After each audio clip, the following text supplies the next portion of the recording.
El Fondo Monetario Internacional fue diseñado en 1944 a fin de garantizar la estabilidad del sistema monetario internacional después de la Segunda Guerra Mundial. Se suponía que el FMI daría estabilidad económica a los países, pero desde entonces se ha demostrado que su tarea ha sido enriquecer a las corporaciones y banqueros, para los cuales ellos trabajan, y adueñarse con mucha astucia de los recursos naturales del país al que supuestamente ayudan.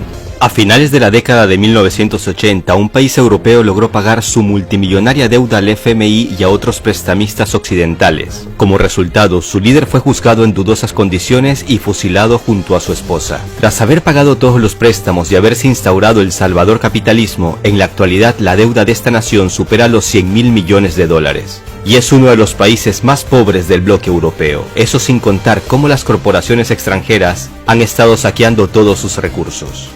En el mundo de los créditos existe una regla no escrita. Los banqueros la conocen perfectamente. Es mejor si tu cliente no puede pagar el crédito en los plazos y fechas establecidos, ya que en este caso el banquero o el prestamista tienen derecho a quedarse con la garantía. Y la garantía es, digamos, mucho más sabrosa que ese dinero con porcentaje que puede recibir si el deudor paga el crédito según estaba establecido. ¿Aún eres testigo de cómo las empresas extranjeras hacen y deshacen en tu país? ¿Privatizan los recursos y se los llevan casi que regalado? No te pierdas este capítulo donde comprenderás cómo algunas naciones han logrado salir del yugo al que son sometidas por las élites financieras. El imperio del mal y los amos del mundo, sexta parte.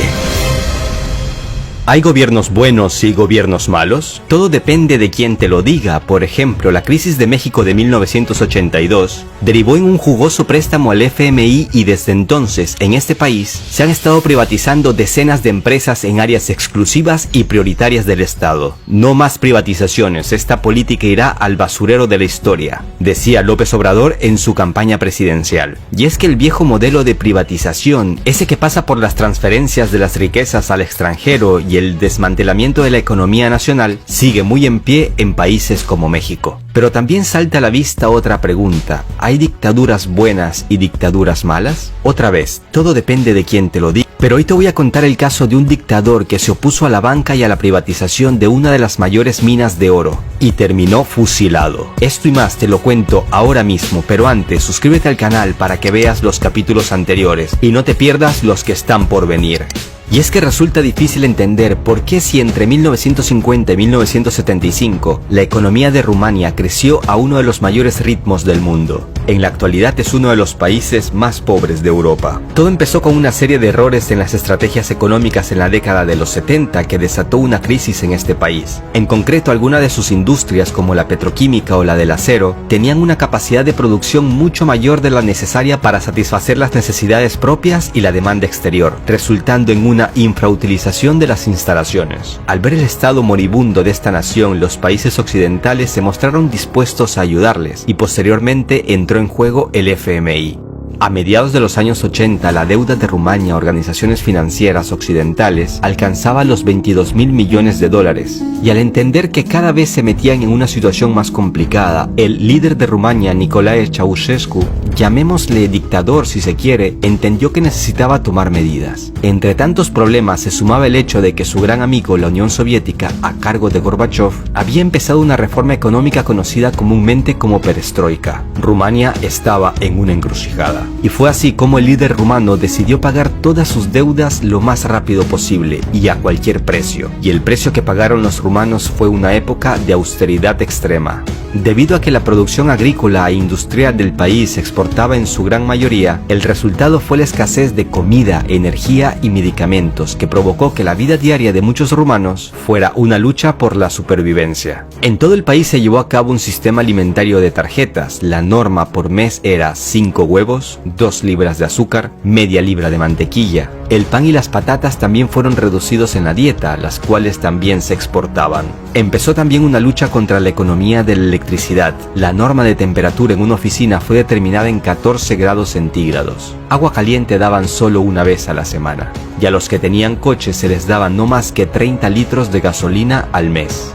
Pero estas medidas de austeridad extrema dieron sus frutos en un corto periodo, ya que el país empezó a pagar su deuda externa a una velocidad inesperada, y a Occidente esto no le gustó. Fue entonces como Estados Unidos empezó a cambiarle las reglas del juego en el comercio exterior. Y aunque desde el FMI decían que Rumania era un montón de basura, lo cierto es que en estos años este país era para ellos una máquina de ganar dinero. En mayo de 1989 Rumania pudo pagar por completo los 22.000 millones de dólares que tenían como deuda. En teoría los prestamistas debían estar contentos, pero no. En el mundo de los créditos existe una regla no escrita. Los banqueros la conocen perfectamente. Es mejor si tu cliente no puede pagar el crédito en los plazos y fechas establecidos, ya que en este caso el banquero o el prestamista tienen derecho a quedarse con la garantía, y la garantía es, digamos, mucho más sabrosa que ese dinero con porcentaje que puede recibir si el deudor paga el crédito según estaba establecido.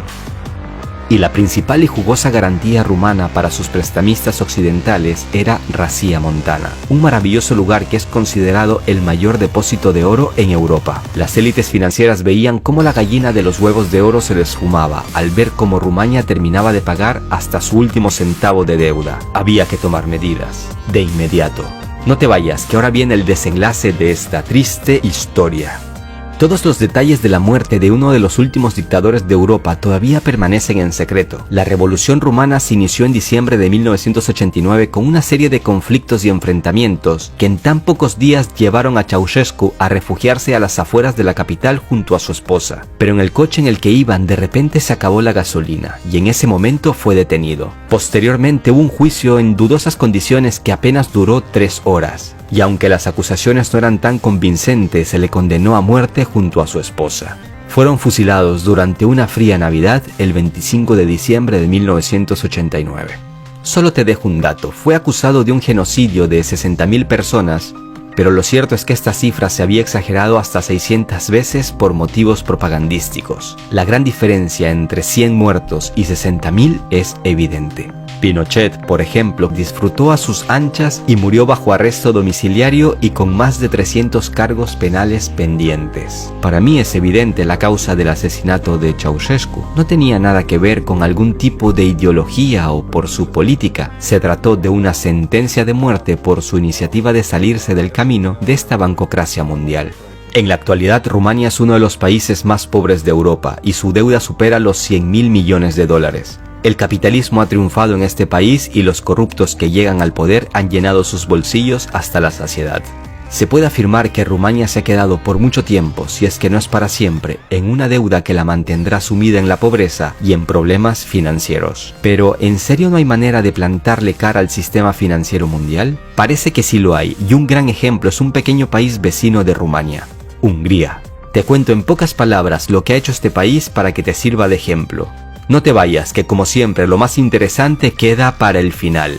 Hungría en el 2008 entró en una crisis de la que no veía otra salida más que endeudarse con el FMI y recibió un enorme crédito, pero claro, con una serie de condiciones que no beneficiaban directamente a su pueblo. 2 años más tarde la economía del país prácticamente estaba en manos de corporaciones extranjeras. El 60-70% del PIB era producido por empresas que estaban regidas por capital extranjero, en su totalidad o casi por completo. El 80% del sector bancario de Hungría pertenecía al capital extranjero. Y si hasta hace poco Hungría era un país agrario, tras la crisis empezó a depender de la importación de productos alimenticios. Pero esto empezó a cambiar cuando Viktor Orbán llegó al poder. Una de las primeras medidas fue quitarle autonomía al Banco Central, algo que no agradó mucho a la élite financiera mundial. Hungría rechazó tomar nuevos créditos y empezó a orientarse en los recursos nacionales para levantar al país. Y entonces entendió que su país puede zafarse de los fuertes abrazos occidentales a los que estaba sometido si miraba hacia otro lado, hacia Rusia.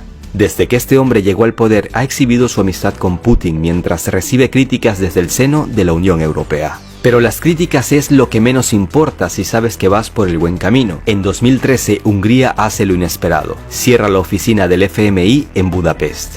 Teniendo en cuenta que el acuerdo financiero con el FMI está a punto de ser completado, hemos llegado a la conclusión de que no es necesario mantener la oficina de representación residente del fondo en Budapest, señalaba el director del Banco Central de Hungría. En marzo de 2016, Hungría pagó toda su deuda y empezaron a celebrar lo que llamaron una independencia financiera. Pero si ha pagado sus deudas y el país se recupera económicamente, ¿por qué ha recibido críticas desde Estados Unidos o desde la Comisión Europea? Pues todo parece demostrar que estos líderes están de parte de la banca y solo buscan mantener ese status quo en el mundo. Pero ahora vayámonos un poco más cerca, terminemos este video con algo más familiar. Hablemos de Argentina, una nación que acaba de endeudarse hasta la coronilla con el FMI, pese a su triste pasado de deudas con este organismo. Basta con pronunciar estas siglas en el centro de Buenos Aires para poner más que nerviosos a los que sufrieron las medidas impuestas por el fondo en el pasado. Te dejo un cortísimo fragmento que he tomado de un reportaje de la cadena RT. Estamos hablando de un Fondo Monetario Internacional muy distinto al que conocimos hace 20 años. El fondo ha aprendido de las lecciones del pasado, así como todos lo hemos hecho, y es un fondo muy distinto. ¿Realmente el FMI cambió?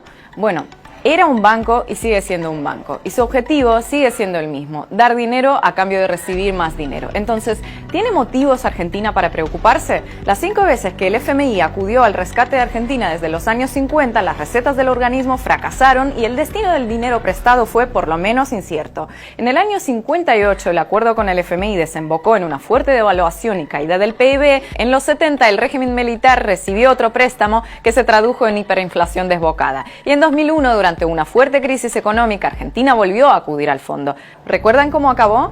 Los argentinos seguro que sí. Más crisis, más inflación, más pobreza, más descontento social y el tristemente famoso corralito. Tal vez es que las recetas del FMI no funcionaron en Argentina por culpa de los gobiernos que las aplicaron, pero en el resto del mundo, con otros gobiernos, sí funcionan.